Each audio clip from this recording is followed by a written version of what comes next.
Bueno, muy buenos días para todos. Los saludamos el día de hoy desde nuestro canal de Ideas Penales, continuando con estas charlas relativas a los esquemas del delito. Vimos cómo el día de ayer mi amigo Santiago Tres Palacios abordó precisamente la evolución doctrinaria desde cierto momento, parándose en un principio en la dogmática jurídico-penal alemana y concretamente en los esquemas causales y los esquemas finales, para luego proceder con la problemática, que es lo que nos ocupará el día de hoy, de lo que es el derecho penal funcional.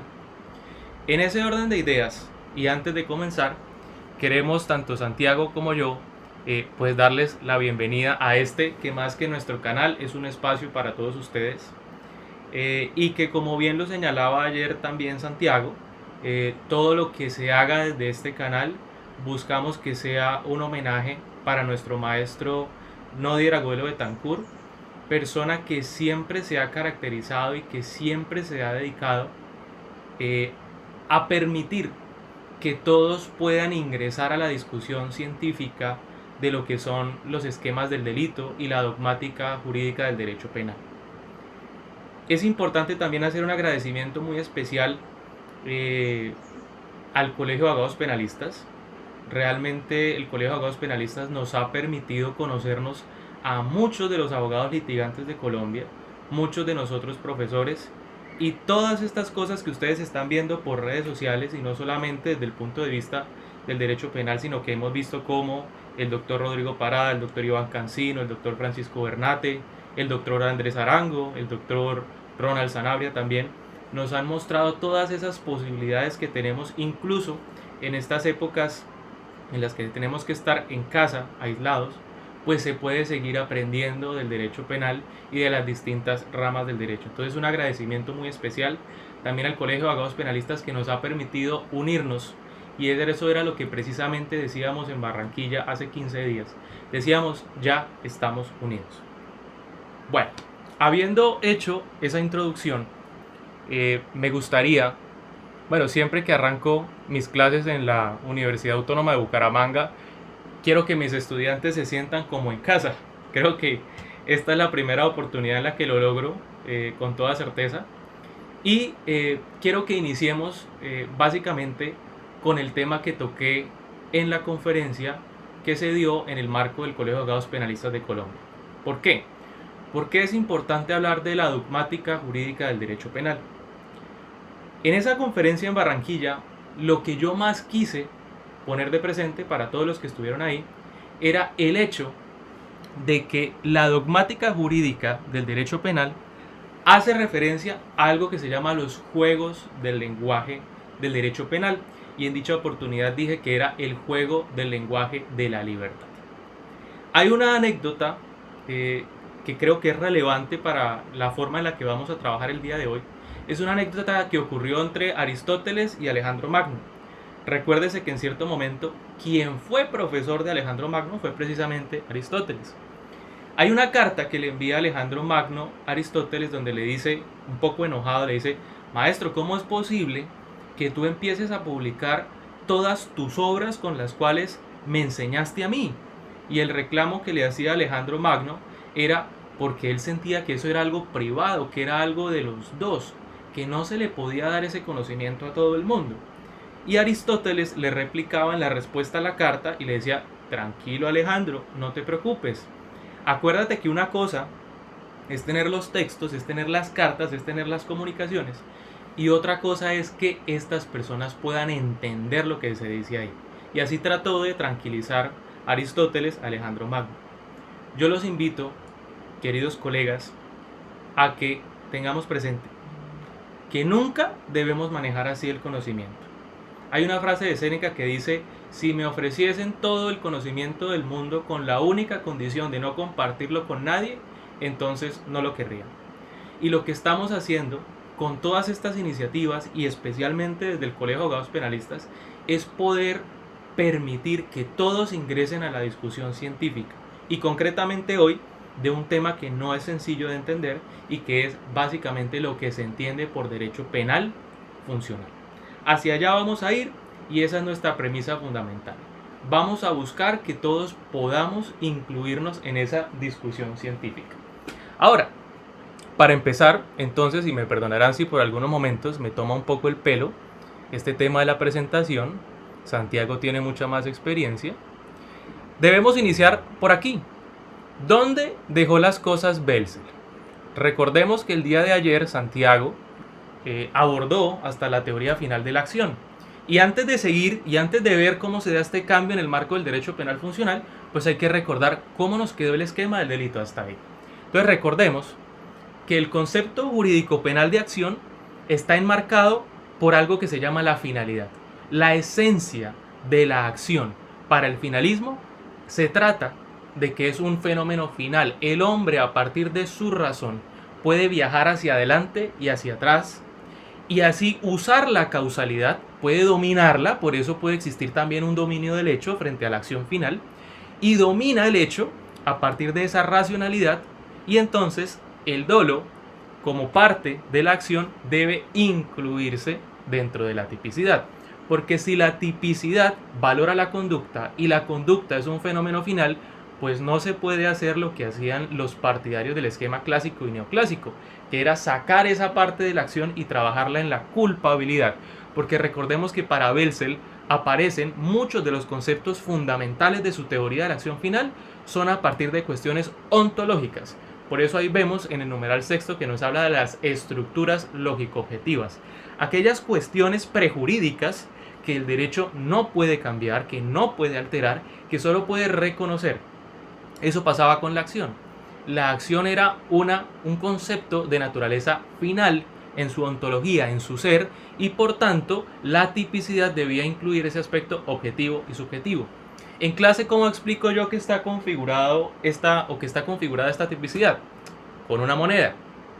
¿Por qué? Porque en el finalismo entendemos que la tipicidad tiene dos caras. La cara objetiva y la cara subjetiva. Entonces, solo podrá una conducta ser típica si además de reunirse todos los elementos del tipo objetivo, pues aparece un tipo subjetivo y entiéndase como contenido de ese tipo subjetivo o bien el dolo, o bien la culpa / imprudencia, la preterintención como cláusula especial en algunos códigos, en algún momento el español, actualmente el colombiano, y aquellos ingredientes subjetivos o también llamados por la doctrina de pronto de una forma más compleja, ingredientes o ánimos internos trascendentes que hacen referencia a una condición intencional especial con la que debe contar el autor para que la conducta sea típica. Además, en el numeral segundo nos aparece entonces la adecuación social. Esto va a ser muy importante luego cuando busquemos dónde fue que se dio ese quiebre entre discípulo y maestro cuando hacemos ese tránsito de Belsel a Jacobs en la Universidad de Bonn en Alemania. Por tanto, no me voy a referir mucho al tema de la adecuación social porque lo voy a trabajar más adelante. Pero simplemente recordemos que Belsel decía que la función del derecho penal no es la protección de bienes jurídicos porque los bienes jurídicos están en constante movimiento en una sociedad de riesgo. Y como están en contacto, pueden chocar. Y al chocar pueden existir lesiones de esos bienes jurídicos. Pero eso no hace que el comportamiento sea jurídico penalmente relevante, puesto que para Belsel el fin del derecho penal es la protección de valores éticos sociales. Es decir, que en un momento histórico una determinada sociedad considere que una conducta no se adecúa socialmente, no es de acuerdo a la constitución de la sociedad. Fíjense que esto se nos va a parecer mucho a lo que luego vamos a hablar de la teoría de la imputación objetiva en Jacobs. Además, en materia de autoría, ¿qué nos dice Belsel? Como otra de las estructuras lógico-objetivas, ojo, para el delito doloso, solo puede ser autor aquel que domina el hecho, aquel que es el amo y señor del hecho, y ese dominio del hecho se puede dar o bien por un dominio material directo, se puede dar por un dominio de la voluntad, en los casos en los que existe una autoría mediata, o se puede dar en los casos de dominio funcional cuando aparece el fenómeno de la coautoría. A su vez, acordémonos que para Belsel el injusto no puede constituirse de manera objetiva sin tener en cuenta el autor concreto, el autor particular. Siempre hablamos de un injusto personal, el injusto referido al autor. O sea, que lo importante dentro del injusto es la acción final que despliega el autor y que se expresa en el mundo exterior, eso compone el desvalor de la acción, y el desvalor de resultado sería solamente la causación del resultado que la norma típica consagra dentro de su supuesto de hecho. Por eso el injusto es personal, porque no es desvalor de acción, desvalor de resultado, sino que él dice, mira, el desvalor de la acción es mucho más que esa intención de la persona, también es la forma en la que se ejecuta la acción por el autor concreto. Entonces el injusto es objetivo, subjetivo y además es personal.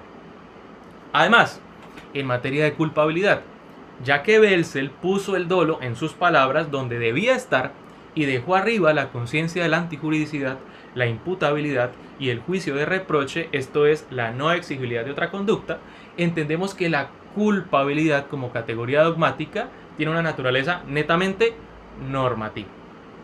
Y finalmente, y de la mano con este tema de la culpabilidad, hay que recordar que para Belzel existe una división clara e inflexible entre los errores de tipo y los errores de prohibición.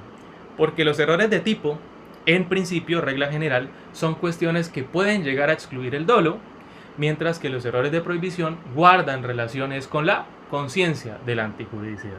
Ahí nos dejó las cosas Belzel, nos las dejó ahí puestas. Ahora, vamos entonces a avanzar al tema que tenemos que trabajar hoy, y es el funcionalismo. ¿Qué se entiende por un derecho penal funcional o por qué ese nombre de funcionalismo? Recordemos que, como ayer nos enseñó Santiago, en la lógica de los esquemas causales y finales, lo que se hablaba o de lo que tenía su génesis en algo, el concepto jurídico penal de acción. ¿Cuál era la naturaleza de ese concepto de acción? ¿Era una esencia causal o era una esencia final? Pero en últimas la discusión versaba sobre eso, sobre la esencia, sobre qué era la acción allá, o sea, ella, qué era la acción en su ser independientemente de la valoración que hace el sujeto, cosa que vino a cambiar un poquito con el esquema neoclásico, que es el denominado neocantismo, pero se mantenía esa intención de buscar la esencia de las cosas. Por eso por allá arriba tenemos un librito que era del cual nos hablaba Santiago, que se llama El concepto de acción de Gustav Radbruch. Y Radbruch, a pesar de aparecer dentro de los autores que podríamos llamar neocantianos, Radbruch decía, es que se equivocan los causalistas al querer incluir dentro de la acción a la omisión. Porque en sentido lógico, si la acción es A, la omisión es no A. Es su contrario, por tanto no se pueden acoplar en una sola. Y por eso Radbruch decía que había que crear un esquema del delito para cada forma de comisión del delito. Entonces, acción dolosa, acción imprudente, omisión dolosa, omisión imprudente. Entonces, cuando ya abandonábamos esa lógica de querer encontrar la esencia de las cosas, de la naturaleza, de la ontología, y por eso es muy importante el comentario de Santiago cerrando ayer su charla cuando decía que con el finalismo se alcanza el mayor nivel de coherencia interna del sistema. Cuando pasamos y abandonamos esa lógica de buscarle la esencia, la naturaleza, la ontología de las cosas y entramos al deber ser, entonces las categorías del hecho punible cambian. ¿Por qué? Porque lo que va a redefinir, y ojo, no es la disposición de los elementos en la teoría del delito. Fíjese que aquí no va a haber un cambio grande en cuanto a dónde están los elementos del delito, sino en cómo funcionan. Porque es que el derecho penal funcional recibe su nombre porque es un derecho penal que se redefine a partir de la función que debe cumplir en la sociedad.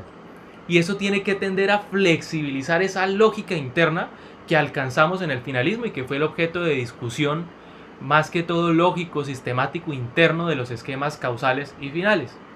De ahí que entonces sea muy válido el comentario de el profesor Jorge Perdomo en la maestría de Ciencias Penales y Criminológicas de la Universidad Externado, cuando nos decía, mire, es que antes de Radbruch, List y Belling, el derecho penal se explicaba desde filosofía.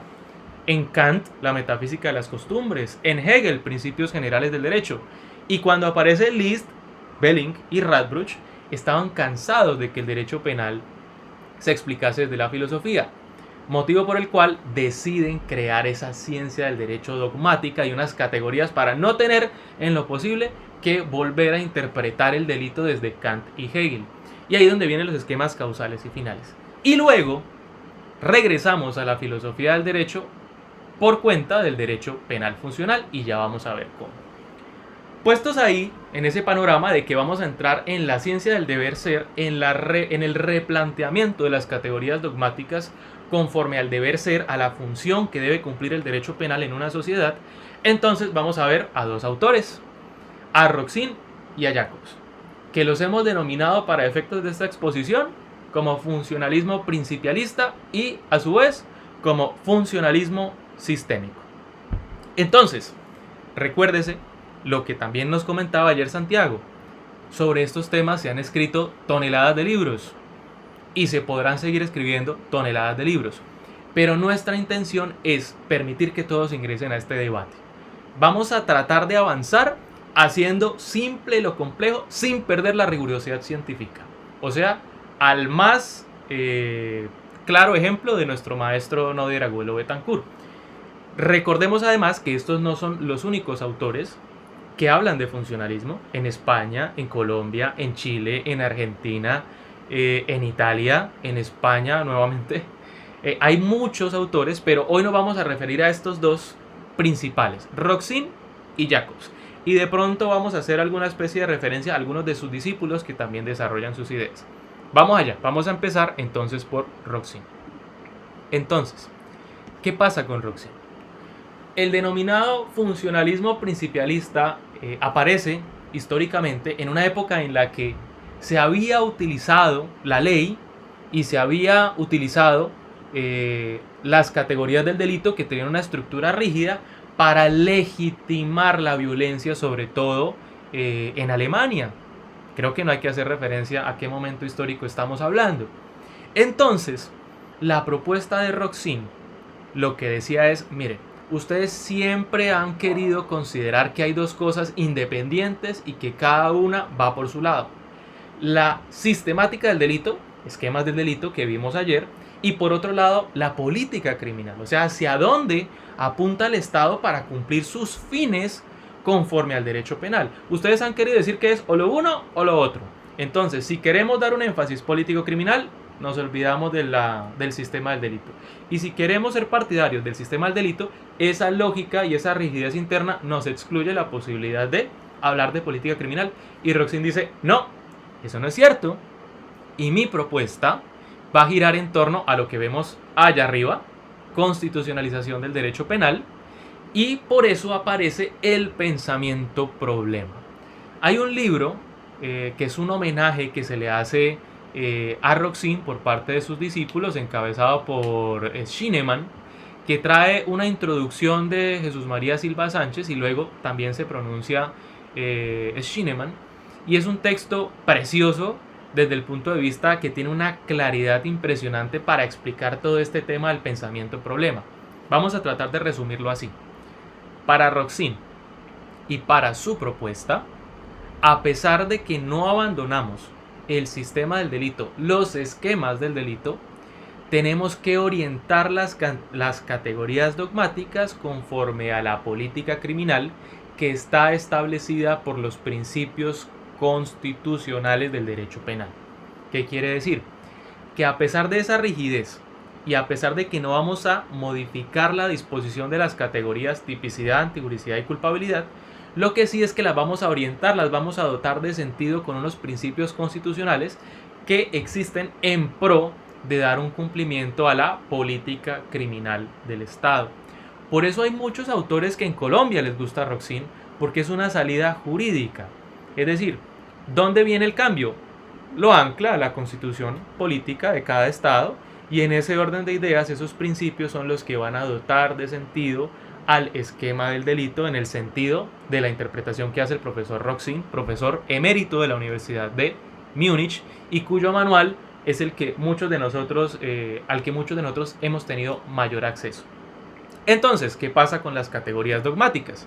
Veamos lo que dice Roxin. Vamos a ubicarnos aquí por arriba, como dice Santiago, con la chiquitolina. Entonces, categoría del delito. y nos aparece cada una de ellas: la tipicidad, la antijuridicidad y la culpabilidad. En ese orden de ideas, ¿qué ocurre?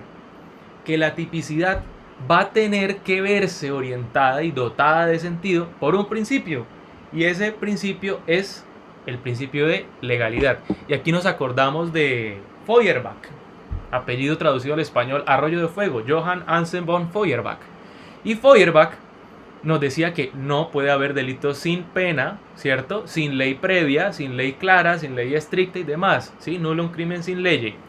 Entonces ese principio de legalidad debe orientar y dotar de sentido a la categoría dogmática de la tipicidad. Cuestiones problemáticas en este sentido: los delitos de infracción del deber y los tipos penales en blanco, en los cuales no está del todo claro y delimitado el sentido de la prohibición de esta categoría dogmática. Piénsense en los tipos penales como, entre otras cosas, el artículo 368 de nuestro Código Penal colombiano, la violación de medidas sanitarias. Y uno diría, bueno, ¿y dónde están las medidas sanitarias? Que ha sido una pregunta que ha sonado mucho actualmente por medios de comunicación y redes sociales. El que lee la norma no entiende que está prohibido. ¿Será que las medidas sanitarias son las de Vicky Dávila? ¿Será que son las de Gustavo Petro? ¿Será que son las de Iván Duque? ¿Qué hace por televisión? ¿O qué hace como presidente de la República? Entonces fíjense que existe una problemática que hay que superar en pro de garantizar ese principio de tipicidad, y por eso ese principio de legalidad debe permitir que se oriente esta categoría dogmática en pro de lo que constitucionalmente existe como garantía de esa legalidad. En materia de antijuridicidad, Roxy nos dice que el principio que debe orientar, entre otras cosas, las causales de justificación es la solución de conflictos. En materia de legítima defensa, tema muy discutido hace algunas semanas, de estado de necesidad y de las demás causales de justificación, lo que encontramos es un conflicto de intereses que puede ser particular versus social, ¿cierto? Y en ese orden de ideas, esos principios que dan vida a las causales de justificación son los que nos deben permitir resolver si una conducta es o no es antijurídica. Es un conflicto entre intereses que debe ser pasado por ese tamiz del principio de la solución de conflictos. Y de pronto, en el punto en el que Roxin es más novedoso es en el de la culpabilidad. Vamos a ver que Roxin parte de una culpabilidad normativa, como lo que había dejado el finalismo, y nos va a recordar un poco a Carrara. Acuérdense que Carrara, dentro de su ius naturalismo, decía que el hombre era libre. ¿Por qué? Porque eso era parte de la naturaleza del hombre, ser libre. Y decía, esto para mí es un axioma, yo no lo voy a discutir, parto de esa base. ¿Qué pasa con Roxin y por qué decimos que nos recuerda a Carrara? Porque Roxin dice, mire, el hombre es libre. Y uno le preguntaría, muy bien, profesor Roxin, ¿y usted de dónde saca que el hombre es libre? Y Roxin nos diría, pues de la Constitución. Porque en la Constitución se dice que el hombre es libre. Fíjese que él no se preocupa por demostrar si el hombre es o no es libre. Parte de esa premisa porque como sus categorías van a estar definidas por contenidos constitucionales y en la Constitución dice que el hombre es libre, entonces, por tanto, la culpabilidad puede darse en un sentido normativo porque la libertad es entender que la persona comete un injusto y que pudo haberse comportado de una manera diversa conforme a derecho y no lo hizo. O sea, como el padre que regaña al hijo. Le dice, hijo, yo te regaño no porque obraste mal simplemente, sino porque hubieses podido obrar bien. En ese sentido se pronuncia Roxin y ya vamos a ver cómo redefine un poco esa categoría de la culpabilidad. Sigamos adelante. Entonces, la categoría de la responsabilidad. Uno muchas veces se pregunta, delito y hecho punible, y creo que para eso me sirve más moverme a esta diapositiva, delito y hecho punible son lo mismo, son sinónimos, y tendríamos que decir que no. ¿Por qué? Porque el hecho punible es un poquito más que lo que entendemos por delito. ¿Eso qué quiere decir? Que todo delito termina siendo todo hecho punible es previamente un delito, pero no todo delito es un hecho punible. Entonces, para darle un poco más de claridad, el delito es la conducta típica, antijurídica y culpable, lo que ayer nos explicó Santiago, independientemente de la disposición que se le dé a cada una categoría, a cada una de las categorías. Pero el hecho punible, y aquí volvemos a la anterior diapositiva, el hecho punible es el delito que, además de ser delito, necesita pena. Ese es el hecho punible.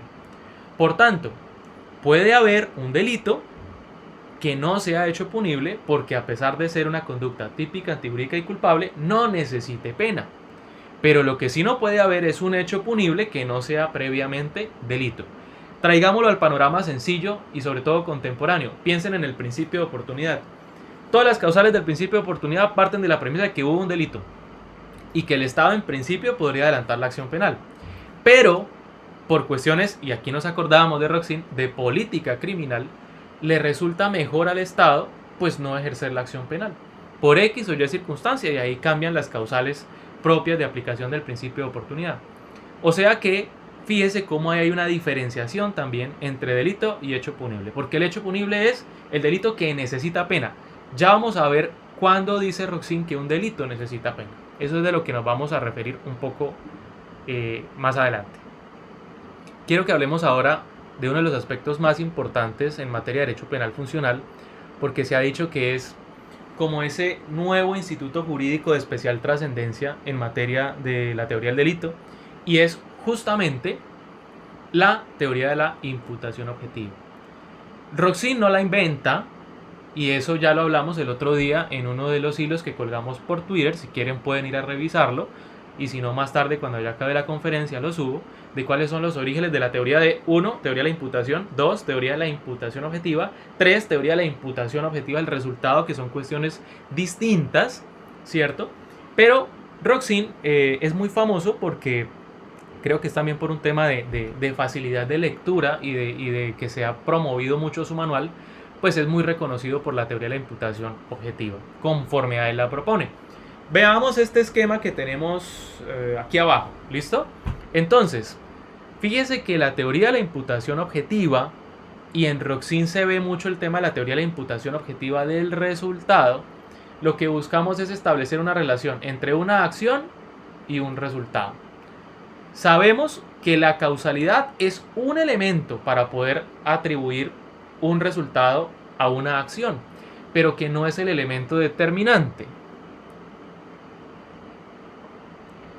Así, por ejemplo, se pronuncia nuestro Código Penal colombiano, cuando en el final del inciso primero del artículo 9 dice: la causalidad por sí sola no basta para la imputación jurídica del resultado. Entonces, ¿qué ocurre? Roxin tiene claro eso, y en su manual explica que hay distintas teorías causales, pero que la doctrina dominante, ¿sí?, se inclina por entender la relación causal a partir de la teoría de la equivalencia de las condiciones, de la conditio sine qua non. O sea, profesor Juan Carlos, ¿cómo hacemos para entender cuándo hay una relación causal entre una acción y un resultado? Fácil. La teoría de la equivalencia de las condiciones dice lo siguiente: si al suprimir mentalmente el aporte deja de producirse el resultado, entonces ese aporte es causal. Se entiende causal. Y todos los aportes que, al ser sustraídos o eliminados mentalmente, dejen de producir el resultado, serán equivalentes. O sea, todos tendrán el mismo nivel de aporte causal en la generación del resultado. Eso dice la teoría de la equivalencia. Pero Roxin, muy consciente de que eso no basta para la atribución de resultados, entonces nos propone 3 niveles, ya no naturalísticos de la causalidad, sino normativos. Acuérdense, normativo, deber ser, derecho penal funcional. Esos son los que nos aparecen aquí abajo en azul. Primero, que ahí aparece como 2.1, teniendo en cuenta que es el segundo nivel de valoración: la creación de un riesgo desaprobado. Para luego hablar de la realización del riesgo creado por el autor en el resultado, y finalmente verificar algo que para Roxin se llama el alcance del tipo o el fin de protección de la norma. ¿Qué quiere decir todo esto? Para que vayamos más despacio. En la teoría de Roxin, la imputación objetiva implica la corroboración de 4 elementos de atribución o 4 niveles de atribución. El primero, el nexo causal, conforme a la teoría de la equivalencia de las condiciones. El segundo, la creación del riesgo desaprobado, es decir, que la persona, el autor en concreto, haya creado un comportamiento que va más allá del riesgo permitido socialmente. Luego, que a pesar de que él cree ese riesgo, o más bien, que además de crear ese riesgo se represente en el resultado concreto, si se trata de un delito de resultado, y si eso ocurre, luego tendremos que mirar si ese riesgo que se creó y que se representó en ese resultado era uno de los riesgos y de los resultados que la norma del tipo penal especial pretendía prevenir o prohibir, porque si no, no se puede dar esa imputación al tipo objetivo y por tanto la persona no se le puede hacer responsable, al menos en los delitos de resultado dolosos, pues por el delito consumado. Esos son los 4 niveles de atribución, 1 de causalidad y 3 normativos que nos aporta Roxin. Ejemplo sencillo que planteamos todos los profesores de Derecho Penal, entre otras cosas porque lo hemos leído N cantidad de veces. Resulta que el doctor Santiago Tres Palacios se viene aquí para Bucaramanga, viola obviamente todas las medidas sanitarias, saca un arma y me da un disparo en el pecho. Pero resulta que mi esposa, al ver la situación y al verme tirado en el piso, dice: yo no voy a permitir que Juan Carlos fallezca. Levanta el teléfono, llama a una ambulancia, esa ambulancia me recoge, yo voy gravemente herido y en el camino al lugar donde me van a atender, la ambulancia sufre un accidente de tránsito, digamos que porque choca con otro conductor que se pasó un semáforo en rojo, y a raíz de ese choque yo fallezco. Si pasásemos este caso por el tamiz de la teoría de la imputación objetiva de Roxin, tendríamos que considerar lo siguiente. Primero, existe un nexo de causalidad entre la acción del profesor Tres Palacios y mi muerte, y diríamos, teoría de la equivalencia de las condiciones. Si Santiago no le hubiese disparado a Juan Carlos habría caído herido, su esposa habría llamado a la ambulancia y se habrían estrellado luego y habría muerto, y diríamos, no. Por tanto, hay un aporte causal del profesor Santiago. Sin embargo, vamos a proseguir en el análisis del caso. ¿Santiago ha creado un riesgo desaprobado para producir la muerte de Juan Carlos? Y la verdad es que sí, porque dispararle con un arma de fuego a la humanidad de una persona pues es crear un riesgo desaprobado, ¿cierto? Y es un riesgo de homicidio que puede causar la muerte. Y si luego nos preguntamos si ese riesgo se realizó en el resultado, ahí tendríamos que decir que no. ¿Por qué? Porque si bien el profesor Tres Palacios me disparó, me hirió, la causa de mi muerte determinante en sentido normativo no fue el disparo, sino que fue el accidente de tránsito, motivo por el cual no se cumpliría la realización de ese riesgo creado por Santiago en el resultado, y ahí se detendría la posibilidad de imputar el resultado al autor concreto.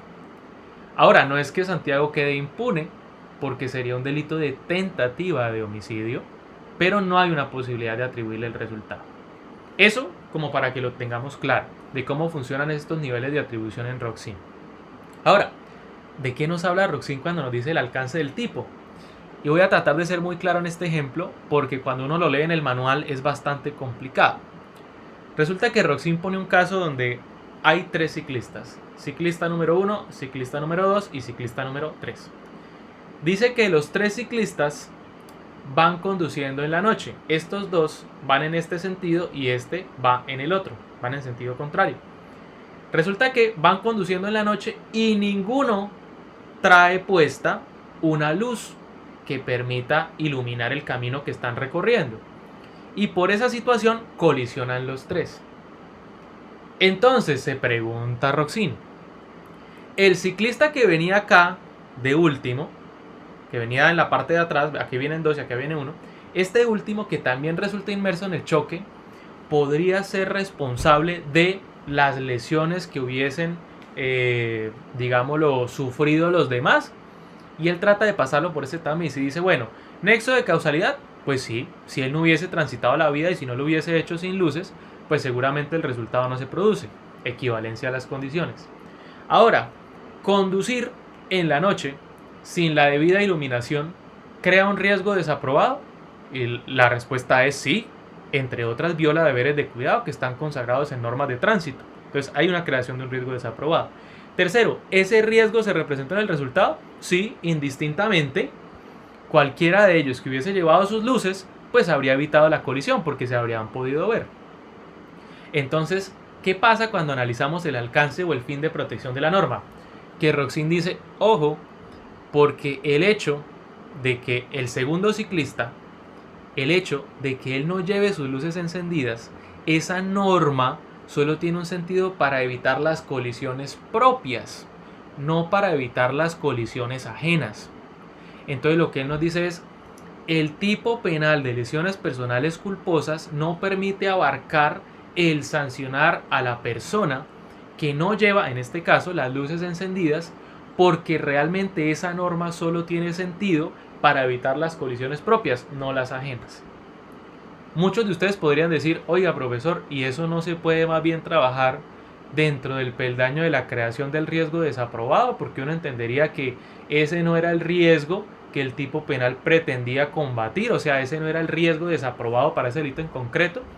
Y yo creo que ustedes tendrían razón de pensar así, básicamente porque esa es la postura de otro de los autores que son más conocidos, que es Wolfgang Frisch, aquel del libro del comportamiento típico y la imputación del resultado. Y aquí entonces, para cerrar este tema de la imputación objetiva de Roxin, hay que decir algo. Roxin tiene un gran mérito en su elaboración doctrinaria. Su manual ha permitido que muchos podamos leer sobre distintos autores y la evolución de cada uno de los temas de la teoría del delito, pero desde mi punto de vista personal y con todo el respeto posible, tiene un pecado grandísimo. Y ese pecado consiste en que al querer mostrar toda la evolución doctrinaria y todas las posturas del Tribunal Supremo Alemán y toda la constelación de casos que han dado origen a la imputación objetiva, ha creado tantas subdivisiones en esos tres elementos de la atribución normativa de la imputación objetiva que básicamente se desdibuja cualquier clase de coherencia interna. Es decir, uno lee muchos casos de riesgo desaprobado que uno entendería que son de alcance del tipo, y cuando lee muchos de alcance del tipo uno dice esto no era lo que él decía en el riesgo desaprobado.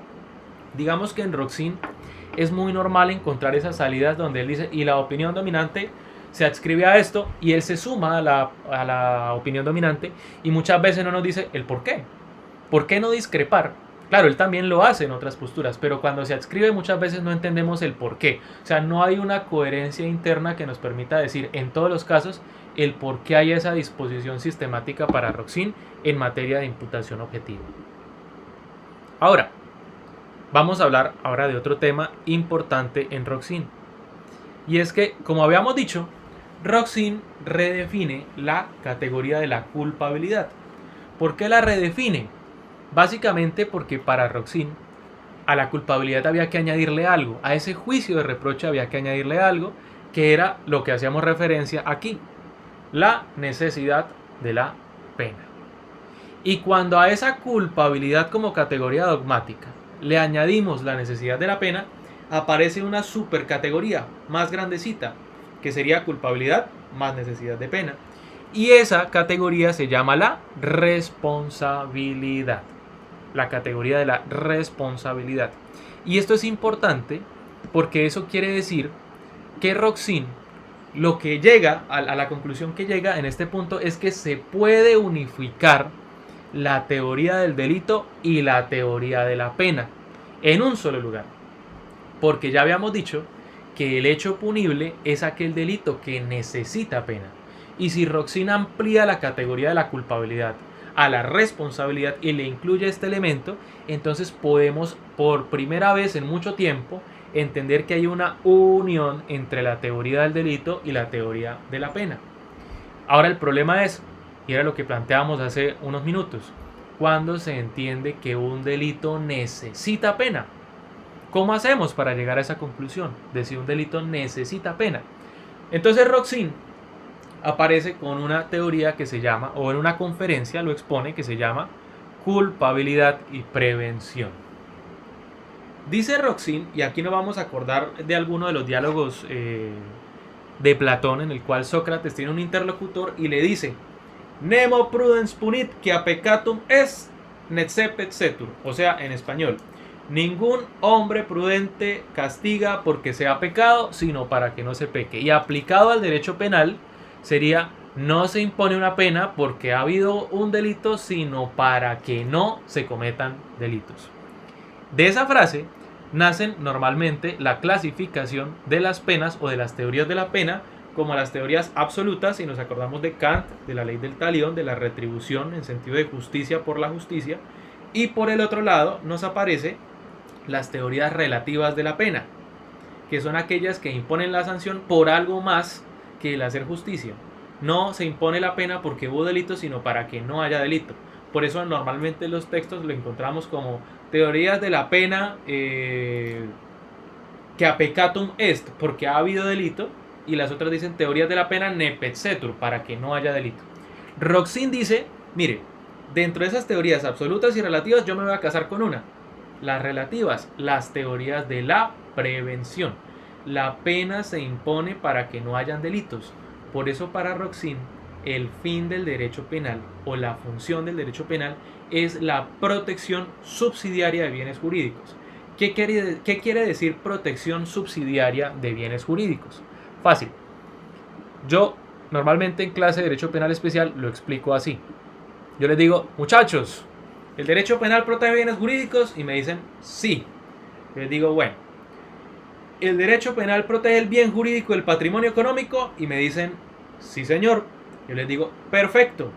Si usted me presta a mí 10 millones de pesos y yo no se los pago, ¿usted me puede denunciar penalmente? Y me dicen: no. Yo les digo: pero se lesiona el patrimonio económico de la persona que presta el dinero y no se lo paga. Y me dicen: sí. Les digo: y entonces, ¿cómo es que el derecho penal protege bienes jurídicos y protege el patrimonio económico y aquí no hace nada? Y ahí está la respuesta en Roxin. Es el fin o la función del derecho penal es la protección de bienes jurídicos, pero de forma subsidiaria, lo cual quiere decir: no todo bien jurídico es objeto de protección por parte del derecho penal, y no todos los bienes jurídicos que son protegidos se protegen frente a cualquier afectación o a cualquier acción que pueda ponerlos en peligro. Por eso en las deudas no se puede generar algún tipo de responsabilidad penal, que es algo de lo cual luego nos vamos a referir en Jacobs cuando tratemos de hablar de la diferencia entre el injusto civil y el injusto penal. Pero por ahora quedémonos ahí. La función del derecho penal es la protección subsidiaria de bienes jurídicos. Y en ese orden de ideas, la teoría de la pena debe ir dirigida a la prevención de bienes jurídicos, de la afectación a bienes jurídicos. ¿Cómo aparece esta fórmula en Roxin? Roxin dice: mire, hay teoría de la prevención general positiva. Nos acordamos entonces aquí de Belzel, protección de valores éticos sociales, mensaje dirigido a la sociedad a generarle confianza. Hay prevención general negativa y nos acordamos de Feuerbach con su teoría de la coacción psicológica, donde la pena debe amedrentar al delincuente, entendiendo que ese delincuente tiene una naturaleza hedonista, como nos la planteaba Thomas Hobbes: el hombre busca el placer y evita el dolor. Entonces, si la pena representa un dolor mayor al beneficio que puede sacar del delito, se abstiene de cometerlo. Pero también aparece la prevención especial positiva, entendida como resocialización, protección a la persona condenada, y la prevención especial negativa, que es la de von List, la de la inocuización del delincuente. Neutralizamos al delincuente para que no se cometan nuevos delitos.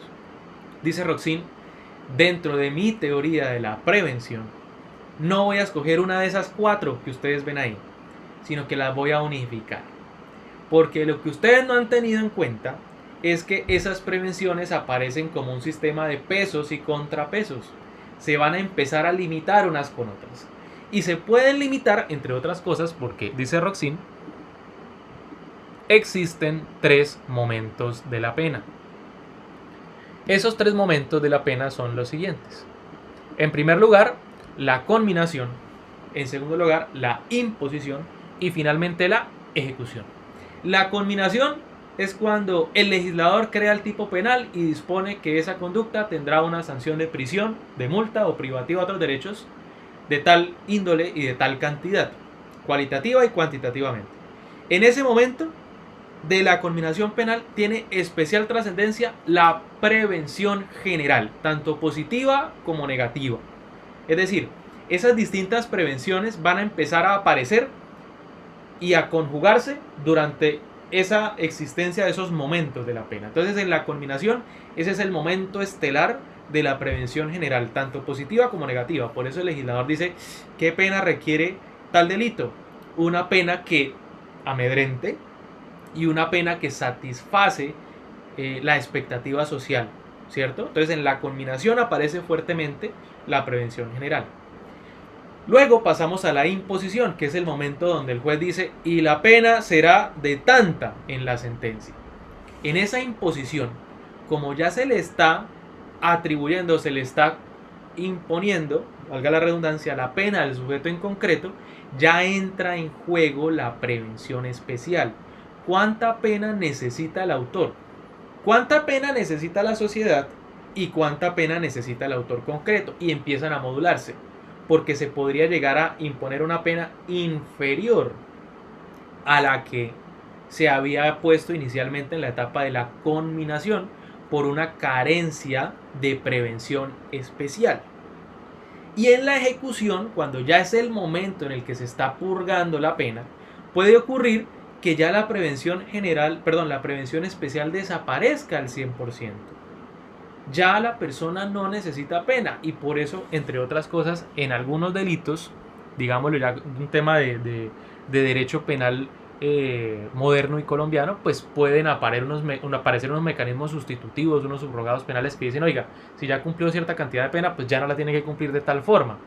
Fíjense cómo esas distintas prevenciones empiezan a conjugar en los distintos momentos de la imposición, conminación y ejecución de la sanción penal, y empiezan a modular cuál puede ser ese quantum de la pena. ¿Cuánta pena se necesita para prevenir futuros delitos desde el punto de vista general y especial? Pero nos queda una pregunta entonces. ¿Dónde establecemos el límite? Porque podríamos decir, ¿y entonces dónde está el límite de, por ejemplo, imponer una pena de 100 años? O el límite de imponer una pena de muerte. Si Roxin dice que tenemos que basarnos únicamente en la prevención y no en la retribución, entonces ¿dónde podemos establecer un tope? Y ahí es donde volvemos a esta diapositiva para ver que Roxin incluye en la ecuación a la culpabilidad. Dice entonces Roxin, la pena puede verse alterada por cuestiones de prevención, de necesidad de pena, pero nunca podrá ser superior a la medida de la culpabilidad del autor concreto. De ahí que hay un autor, también alemán, que cuestiona mucho a Roxin porque le dice que lo que ha hecho con la culpabilidad es realizar un fraude de etiquetas. O sea, es como si yo agarrara esta cerveza, que en este caso tiene un nombre en particular, y le pusiese otra encima, que hace referencia a otro componente. Dice entonces este autor que Roxin agarra la retribución y le pone una etiqueta de culpabilidad.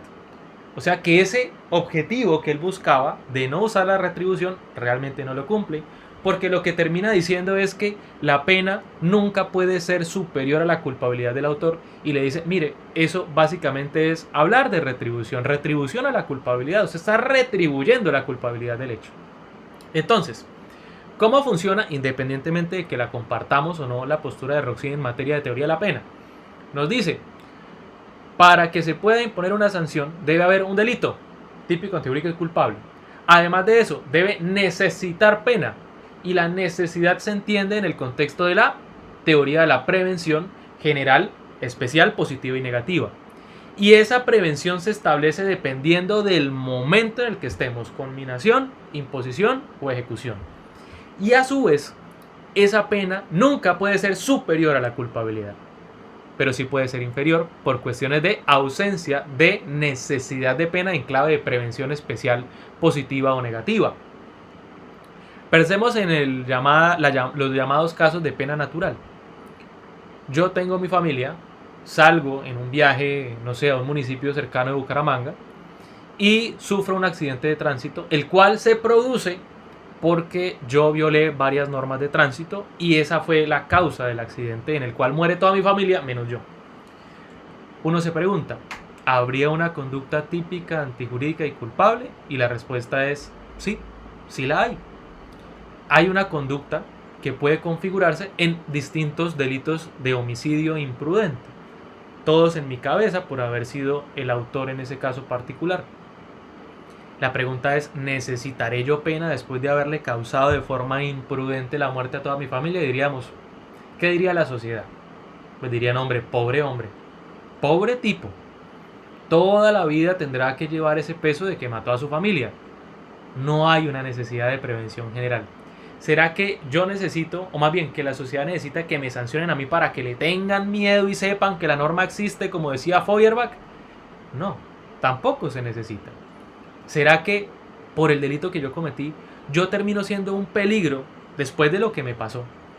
Para que pueda yo cometer otra vez ese mismo delito u otros. Entonces uno dice, pues no. Hay una ausencia de prevención especial, en este caso negativa. En ese orden de ideas, fíjense que no aparece una necesidad de pena al momento de la imposición o de la ejecución. Claro, la medida de la culpabilidad está, ¿cierto? Porque es conducta típica, antijurídica y culpable. Entonces aparece la pena del homicidio imprudente aquí. Pero luego la podemos disminuir porque no hay una necesidad de la pena en clave de prevención. Eso ocurre. Así funciona la teoría de la pena en Roxin. Uno de los temas más interesantes que trabaja el profesor de Múnich. Otros temas importantes a los cuales podemos llegar a hacer referencia, porque la idea es hacer de esto un abrebocas, luego de pronto podemos profundizar más en cada uno de estos temas. Pero, ¿qué dijo Roxin en materia de autoría? Ahí nos faltó una O. Domínico, no, dominio del hecho. Entonces, en materia de autoría, Roxin nos dice, mire, es autor aquel que domina el hecho. O sea, se adscribe y perfecciona el postulado belseliano del dominio del hecho, ya no como estructura lógico-objetiva, porque a Roxin eso no le va a interesar, estamos en un plano funcional del deber ser. Pero dice, mira, autor es el que domina el hecho y no hace mayores cambios, al menos en lo fundamental, de lo expuesto por Belsel. Luego nos habla de que esos delitos pueden ser de dos clases, delitos de dominio del hecho y delitos de infracción del deber. Hay dos clases de delitos. Aquellos en los cuales es autor quien domina el hecho, el que decide el sí y el no de la realización del hecho por un tema material más que otra cosa, o sea, bien dominio directo, dominio de la voluntad o dominio funcional. Y existen otros delitos que son delitos de infracción del deber, donde no es autor aquel que domina el hecho, sino aquel que tiene en su cabeza un deber especial. Roxin hace esa diferenciación, a la cual Jacobs luego va a decir, bueno, por fin llegaron a la conclusión de que hay delitos de infracción del deber. Jacobs se va a diferenciar en que va a decir, todos los delitos son de infracción del deber. Eso del dominio del hecho es todavía una falacia naturalista del deber ser que ustedes no han podido superar, y realmente solo es autor aquel que infringe un deber especial. Pero entonces ya vamos a ver esto cómo se va a desarrollar. El tema de los aparatos organizados de poder es básicamente una forma muy bonita de explicar cómo funciona la política criminal en Roxin. Acuérdense que en materia de autoría y participación, dentro de los partícipes encontramos el determinador. Y el determinador es aquel que determina, valga la redundancia, instiga o induce a otro a la comisión de un delito. Y ese otro se tendrá que llamar autor. Acuérdese que no puede existir la determinación en cadena, es decir, yo no puedo ser determinador de Santiago, Santiago determinador de Rodrigo, Rodrigo determinador de Francisco Bernate, Francisco Bernate determinador de Iván Cancino, e Iván Cancino cometer un determinado delito. No puede haber esa determinación en cadena, no puede existir el determinador del determinador del determinador del determinador. ¿Por qué? Porque sistemáticamente no es posible. La lógica interna del sistema no lo impide. Los esquemas del delito en concreto no permiten que exista una determinación en cadena. Pero en materia de aparatos organizados de poder, que fue una teoría que Roxin creó precisamente para analizar el tema de lo que ocurrió con los nazis cuando eran parte del poder, y en esa estructura era que se daban órdenes desde un superior y ese superior tenía la seguridad de que la orden que él diera iba a pasar por muchas manos hasta que apareciese un ejecutor final. Entonces ahí Roxin dice, mire, en estos casos tenemos un impedimento sistemático, pero que en pro de política criminal se podría permitir excepcionalmente que responda a aquel superior que hace una determinación en cadena. Es una respuesta político-criminalmente deseada, a pesar de que sistemáticamente sea incorrecta. Aparatos organizados de poder que en algún momento se intentó aplicar aquí en Colombia para los casos de los grupos armados, y que en su momento Roxin dijo, oiga, no, esa teoría yo no la creé para eso, ustedes la están aplicando, le están dando un alcance que no es el mismo, y no es el mío, sobre todo el que yo hablé en su momento. Y finalmente podríamos hablar de ese concepto de libertad constitucional que fundamenta el juicio de reproche en la culpabilidad, que el hombre se entiende libre porque podemos llegar a decir que se hubiese podido comportar de otra forma. No por un tema ontológico, sino porque la Constitución dice que el hombre es libre. Por lo demás, recuérdese, textos importantes para tener en cuenta de Roxin. De pronto varios los van a encontrar en el link que pusimos abajo en la descripción. Está la conferencia de culpabilidad y prevención. Hay otra conferencia de Roxin donde habla cómo esas categorías dogmáticas se redefinen. Y pues, cómo no, manuales de Roxin 1 y 2. Otros tomos, tomo 1 y tomo 2, que se llama La teoría del delito en la discusión actual, que son una serie de ensayos de Roxin bastante importantes. Y yo creo que ahí, para aquellos que quieran profundizar un poco más, el tema de Roxin pues podría quedar bastante claro. Si hacemos un recuento, entonces lo que hace Roxin es introducir el panorama constitucional al derecho penal, le da un sentido a cada una de las categorías dogmáticas conforme a principios constitucionales, redefine o le da algún alcance distinto a otros de los elementos del delito, crea esa categoría conceptual de la responsabilidad que permite analizar la teoría de la pena dentro de la teoría del delito, ¿sí? A partir de ese concepto de necesidad de pena, culpabilidad y prevención. Y en materia de imputación objetiva, pues Roxin nos dice que para atribuir objetivamente un resultado se deben cumplir 4 requisitos: causalidad conforme a equivalencia a las condiciones, creación de un riesgo desaprobado, realización del riesgo en el resultado y finalmente el alcance o el fin de protección de la norma. Ese sería a grandes rasgos el pensamiento de Roxin, que busca una salida jurídica, constitucional, política a la redefinición de conceptos del derecho penal. Ahora, habiendo terminado con Roxin, debo hacer una advertencia, porque ayer el profesor Santiago Tres Palacios les dijo que iba a venir hoy el gran Juan Carlos Gómez a hablarles del funcionalismo, y especialmente del funcionalismo sistémico de Jacobs. Realmente yo, personalmente, lo digo desde ya, yo no me adscribo al pensamiento de Jacobs. Lo que pasa es que me parece supremamente interesante la coherencia interna de la propuesta de Jacobs, pero realmente estoy más por otra vía.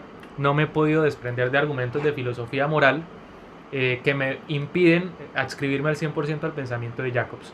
Pero este es uno de los temas que más me gusta hablar, es uno de los temas que más preparo. Digamos que llevo 5 años estudiando este tema, y para mí es muy importante ahora poderlo compartir con ustedes, porque muchos no se le acercan a Jacobs porque entienden que es de una complejidad grande, y la verdad es que sí lo es un tema complejo al cual no nos podemos aproximar sin hacer previamente o adquirir previamente unos conceptos y unas ideas fundamentales. En ese orden de ideas vamos a hablar de el pensamiento del profesor Gunther Jacobs, funcionalismo sistémico. Y voy a arrancar por una anécdota que me comentó el profesor Jorge Fernando Perdomo en la cátedra de imputación objetiva, bueno, funcionalismo realmente, en la maestría de ciencias penales de la Universidad Externado. Empecemos con un dato curioso. Jacobs fue discípulo de Welzel, del que ayer habló mucho Santiago Tres Palacios y con el cual arrancamos hoy. Resulta que Welzel tenía 2 discípulos aventajados en Alemania, ¿no? Porque sabemos que el maestro Nodier fue discípulo directo de Welzel y de un discípulo del mismo. Pero tenía 2 discípulos importantísimos en Alemania. El uno era Armin Kaufmann y el segundo era el señor Jacobs. Entonces, el señor Jacobs, siendo discípulo de Welzel, cuando Welzel se va a retirar de la Universidad de Bonn, le dicen, profesor, ¿quién lo va a reemplazar en la cátedra y quién va a reeditar su manual? Y Welzel dice, listo, la cátedra se la entrego a Kaufmann, pero el manual se lo entregó a Jacobs. Y Jacobs agarra ese libro de Derecho Penal General, que vamos a ver si lo tengo a la mano. Este libro, el de Derecho Penal alemán de Welzel, y arranca a estudiarlo. Y dice el maestro Jorge Fernando Perdomo que no pasó de la página 100. Y ese libro, el manual de Welzel, regalado de Welzel a Jacobs, lo tiene el profesor Perdomo, me imagino yo que en su oficina o en su casa. Y están las glosas y las notas que Jacobs hizo hasta esa página donde llegó. ¿Y a dónde llegó Jacobs? ¿Y por qué no pasó de ahí? Recordemos lo que dijimos arriba cuando hablamos del finalismo. Jacobs llegó hasta el punto de la teoría de la adecuación social.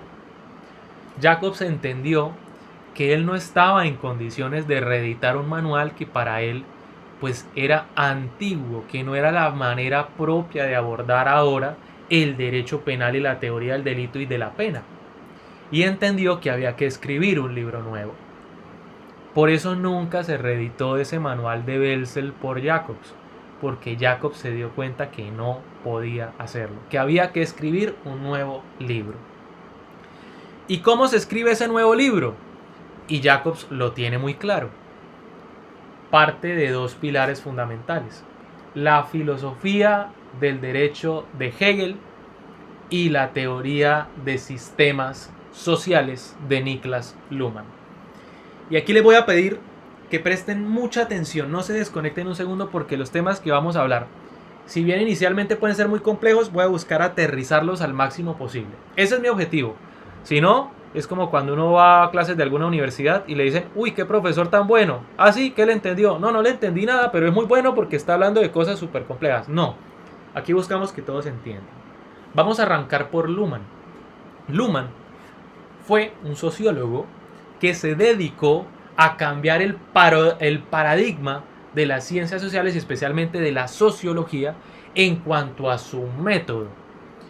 Entonces Luhmann lo que dijo fue, mire, yo voy a cambiar la forma en la que se estudia a la sociedad, porque a la sociedad hay que describirla, o sea, la sociedad está ahí, es algo más que la unión de individuos, son sistemas propios, y esos sistemas hay que estudiarlos a partir de la descripción de cómo funcionan esos sistemas.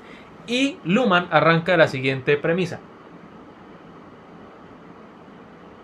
el universo en el cual habitamos se trata de un universo infinitamente complejo. Es decir, en el universo puede pasar de todo. Puede pasar desde que una batería caiga por la gravedad hasta que exista, por ejemplo, un agujero negro que desafía las leyes físicas que hasta cierto momento se habían utilizado para describir la realidad de, por ejemplo, cuando la batería cae. En ese universo infinitamente complejo vive el hombre. Y el hombre viviría en una total angustia porque no podría saber qué esperar. Básicamente, en un universo complejo, ¿cómo hacemos para tener la capacidad de saber que la batería va a caer? ¿Cómo hacemos para saber que un líquido puede estar contenido en un recipiente y que no va a salir volando? ¿Cómo hacemos para saber que si tomamos un medicamento nos va a producir un determinado efecto? ¿Cómo hacemos para abordar un vehículo y saber que el proceso de combustión se va a dar en su forma y podemos desplazarnos del punto A al punto B? ¿Cómo es que podemos estar nosotros en una videoconferencia, en una transmisión en vivo y saber qué puede ocurrir? Y aquí es donde Luhmann dice, es que a pesar de que el universo es complejo, es contingente. Es decir, a pesar de que pueden pasar muchas cosas, todas esas cosas pasan al interior del universo mismo. Pueden pasar muchas cosas, pero a la vez todo lo que ocurra ocurre dentro del universo. ¿Y cómo hace el hombre para vivir en esa realidad? A partir de los sistemas. Porque los sistemas reducen la complejidad. el sistema de la física, de la química, de la biología, los sistemas sociales, por ejemplo, nos permiten establecer expectativas de lo que puede ocurrir. Por eso yo sé que si suelto la batería cae.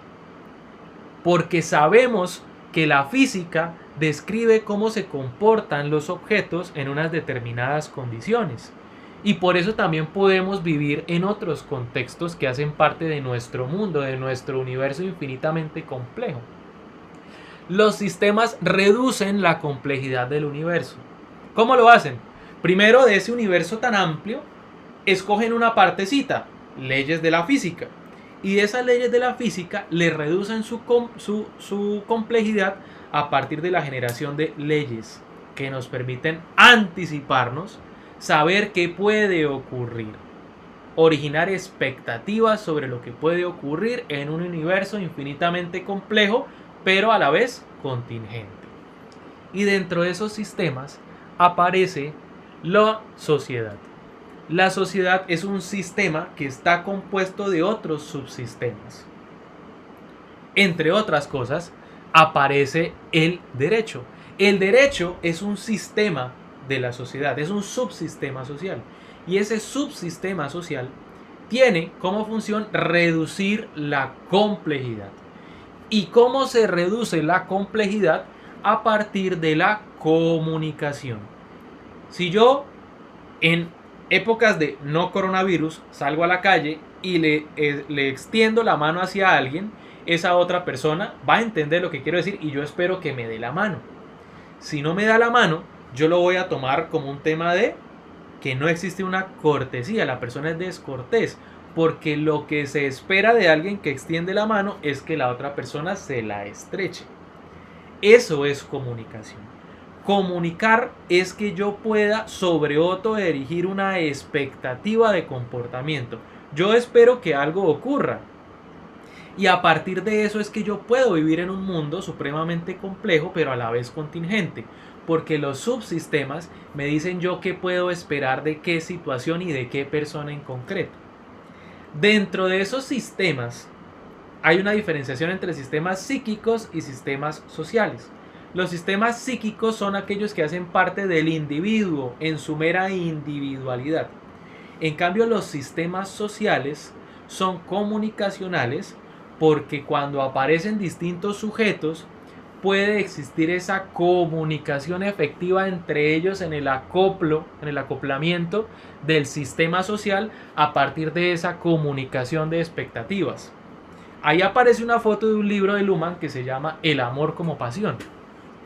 Es una manera muy sencilla de entender al menos cómo funciona este discurso de las expectativas sociales, ¿sí? Dentro de un sistema comunicacional social en Luhmann, porque Luhmann lo explica desde el punto de vista de las relaciones afectivas. Entonces uno dice, y pensémoslo cada uno de nosotros, cuando empezamos a salir con una persona y empezamos a conocerla, al principio todo es color rosa. Nos parece que es la mujer más hermosa del mundo o el hombre más maravilloso del mundo, y a medida que nos vamos conociendo, vamos entendiendo que de forma recíproca empiezan a existir expectativas. Por ejemplo, ¿quién al comenzar una relación de pareja dice, oye, y nos vamos a ser fieles, ¿no? Nadie lo hace, o al menos no es la regla común. ¿Por qué? ¿Por qué se entiende que en la relación de pareja debe haber fidelidad, apoyo, compromiso, comprensión? Porque es un tema de expectativas comunicacionales que se dan entre dos sujetos. Si tú y yo somos pareja, espero algo de ti.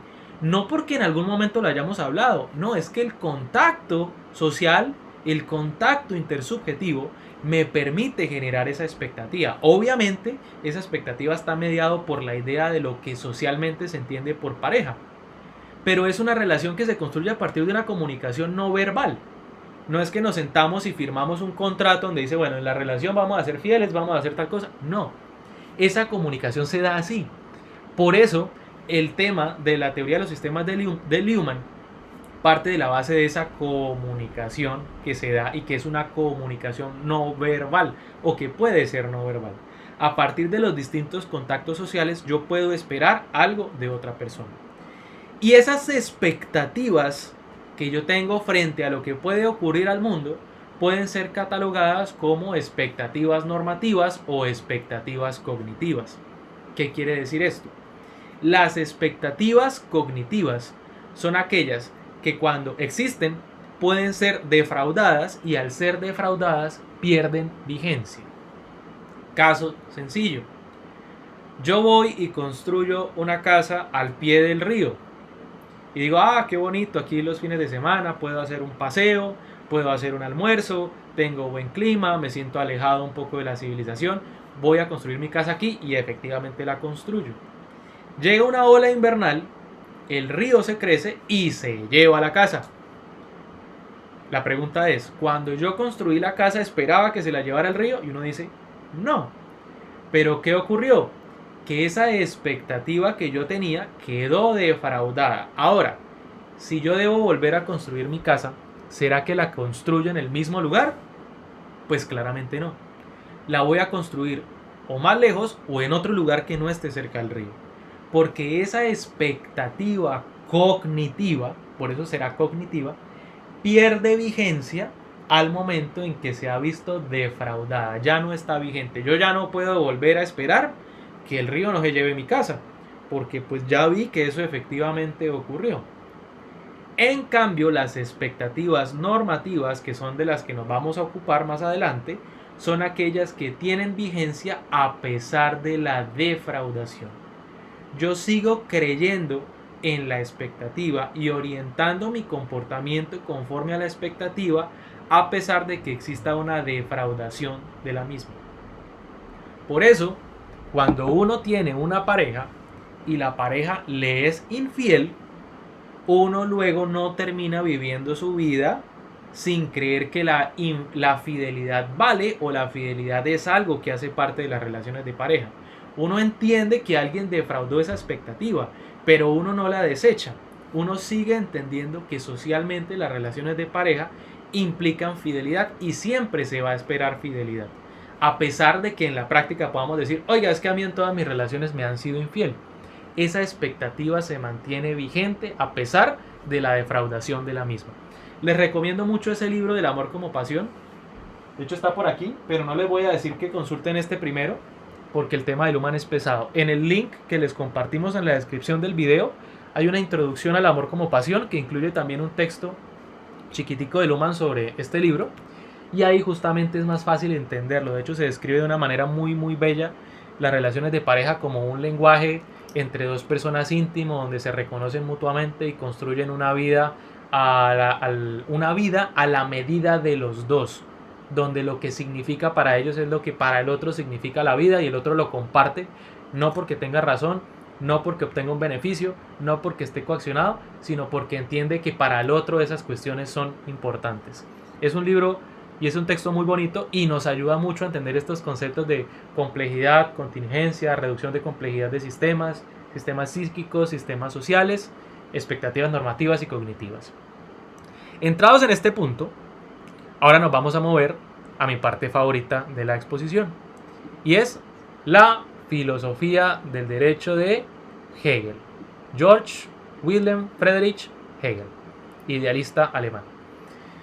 Dice Hegel en su obra, al castigar al delincuente se le honra como ser racional. Luego vamos a hablar de qué quiso decir Hegel con eso. Y hay otra parte que es importante para entender la filosofía en general de Hegel y es esta palabra, ciencia de la experiencia de la conciencia. ¿Y por qué va a ser importante? Voy a ver si de pronto tengo el libro por aquí. No, parece que lo tengo en la oficina. Pero el libro de la fenomenología del espíritu, sí lo vi pero está muy arriba, el libro de la fenomenología del espíritu realmente no llevaba por nombre la fenomenología del espíritu. Fue un error a la hora de hacer la publicación del texto. El nombre era Ciencia de la Experiencia de la Conciencia.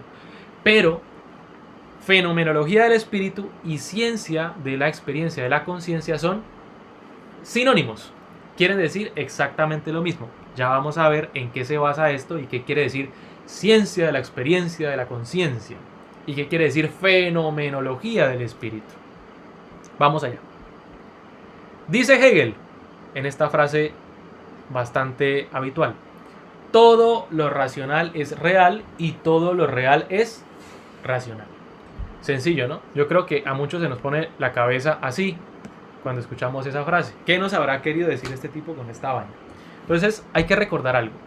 Antes de Hegel, la filosofía se movía entre racionalismo y empirismo. Es decir, el conocimiento viene de afuera, de la experiencia, o viene de la razón.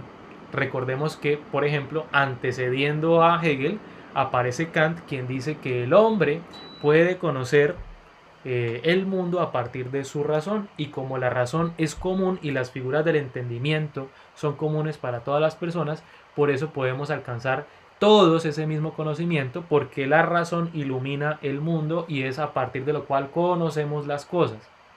Hegel, ¿qué nos va a decir? Nos va a decir, ojo, porque es que mi filosofía se va a basar en la siguiente premisa. No se trata de pararse desde lo subjetivo o desde lo objetivo. No, porque lo subjetivo es lo racional y lo objetivo es lo real. Y el mundo, lo que nos interesa, lo que realmente existe es el absoluto. El producto de la colisión entre dos cosas, tesis y antítesis. Aparece el concepto de la filosofía dialéctica de Hegel. No es, mejor dicho, desde el punto de vista subjetivo, todo lo racional es real y todo lo real es racional. Ambas cosas componen el mundo. El objetivo, lo objetivo, el absoluto, el espíritu, lo real, es aquella síntesis del choque entre lo individual y lo social. El mundo existe a partir de la unión de esos dos en una amalgama, en una unión inescindible entre lo subjetivo y lo objetivo. Ese es el absoluto. Entonces Hegel va a decir, no tienen razón ni los racionalistas, ni los empiristas, ni los que querían conocer todo desde la razón, ni los que decían que el objeto es el que hay que conocer. No, solamente lo racional es real y lo real es racional. Y en esa síntesis es que se va a basar la teoría del derecho en Hegel. Lo que nos importa es el absoluto, ese choque entre lo subjetivo individual y lo objetivo social, donde aparece el absoluto. Ahora, ¿eso qué quiere decir? En Hegel no es malo que exista una tesis y una antítesis. De hecho, el mundo necesita su contrario para poderse definir. Y aquí vamos a empezar a perfilarnos ya un poco el tema del derecho. El derecho, como una cuestión objetiva, solamente puede definirse socialmente, cuando trasciende de lo individual. Esa libertad de la que nos hablaba, por ejemplo, Hobbes, como esa voluntad del individuo de hacer lo que quiere, ¿cierto? Sin barreras, sin obstáculos. Y cuando Kant nos dice que la libertad es hacer lo que yo quiero sin y respetar los derechos de otro, Hegel la va a redefinir, porque va a decir, no, la auténtica libertad no es esa ansia subjetiva de la persona, sino que es la libertad regulada socialmente. ¿Y cuál es la libertad regulada socialmente? El derecho. La libertad es el derecho. Por eso dice Hegel en su obra, el derecho es la materialización de la idea de la libertad. La libertad entendida como libre arbitrio de hacer lo que yo quiero, esa es una libertad, pero netamente subjetiva. Pero la libertad en contexto social objetivada se ve en el derecho. Entonces, cuando yo actúo conforme a derecho, ejercito mi libertad. No solo cuando ejercito mis derechos, sino cuando cumplo con mis deberes, porque ambas son situaciones reguladas socialmente por el derecho y por tanto en ambas hay libertad y soy libre al comportarme de X o de Y forma.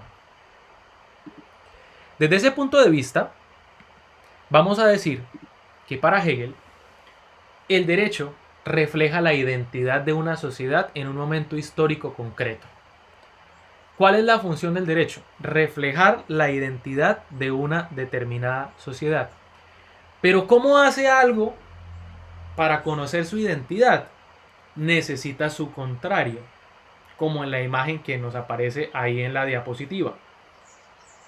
Fíjense que si vemos la zona oscura, vamos a observar dos caras que se miran. Pero si vemos la parte clara, vamos a observar como una especie de jarrón o una especie de cáliz. No puede existir el cáliz sin las caras, ni pueden existir las caras sin el cáliz, porque las cosas se definen a partir de su contrario. Entonces, si el derecho existe como identidad social, para definirse necesitará su contrario, y ahí aparece el delito. Ya vamos a ver que el delito termina siendo en Hegel la negación del derecho, la negación de la identidad social. O sea, el delito es la manifestación de una libertad subjetiva individual de una persona que contraviene la identidad de la sociedad. Libertad en sentido subjetivo y libertad en sentido objetivo, que solo pueden entenderse a partir de que son contrarios tesis y antítesis. Eso es precisamente lo que Hegel llama el movimiento dialéctico. Fíjense que en la fenomenología del espíritu, Hegel lo que hace es contar cómo en el desarrollo de la filosofía durante la historia, el conocimiento humano se ha construido a partir de ese eterno movimiento dialéctico, donde por allá Sócrates dijo algo, luego Platón dijo algo, luego Aristóteles dijo algo, luego Santo Tomás, San Agustín, luego Hobbes, luego Kant, luego Hegel. ¿Qué es lo que va a decir entonces Hegel? Mire, ninguno de ellos se equivocó. Lo que pasa es que ellos estaban describiendo un determinado momento de la discusión dialéctica. Esa tesis que choca con una antítesis, se produce una síntesis y esa síntesis luego se convierte en una nueva tesis.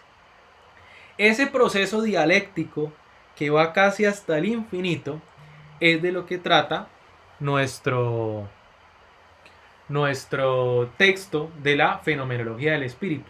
Mostrar cómo va avanzando esa evolución del espíritu humano, de esa manifestación de todo lo que es el espíritu humano en la realidad a partir de ese movimiento dialéctico entre tesis y antítesis que van hasta llegar a lo que Hegel llama el absoluto.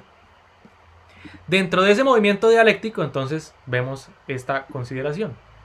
Hay una tesis que es una posición inicial, hay una antítesis que es la negación de la tesis, y luego hay un producto que viene a ser esa síntesis, producto de ese choque entre tesis y antítesis, síntesis que luego dará lugar a una nueva tesis que encontrará en algún momento una nueva antítesis. Yo le decía al profesor Rubén Darío Acosta que me acordaba mucho de él porque esto en clase normalmente lo explico con cerveza. Obviamente esta es una cerveza no digna del doctor Rubén, que se la pasa tomando cervezas muy finas. Pero lo que yo normalmente hago en clase es que tomo una cerveza y tomo de otro lado una botella de gaseosa. Y les digo a mis estudiantes que describan la cerveza. Y la llevo y permito que incluso la tomen y ellos me dicen, bueno, es una bebida amarga, hecha de malta, tiene gas, tiene esta consistencia, tiene este color, tiene este sabor. Luego les hago probar la gaseosa y me dicen, es una sustancia gaseosa, es dulce, tiene estas propiedades, esta composición y demás. Y luego agarramos un vaso y en el vaso introducimos tanto la cerveza como la gaseosa y nos queda el famoso refajo. Y ese refajo yo les digo, díganme muchachos, ¿qué propiedad se perdió de la cerveza y de la gaseosa? Y ellos me dicen, profe, no se perdió ninguna. Claro, eso es lo que nos quiere decir Hegel. De la tesis a la antítesis, cuando pasamos a la síntesis, no se pierde nada. Es una evolución. La síntesis congloba la tesis y la antítesis, solo que está en un peldaño superior. Y para eso es muy sencillo explicarlo con, por ejemplo, el refajo, utilizando la cerveza como tesis, la gaseosa como antítesis y como síntesis ese refajo o esa bebida que mezcla esas dos sustancias en concreto. Ahora, vamos a aplicarlo en cuanto al derecho y al delito. ¿Qué ocurre aquí?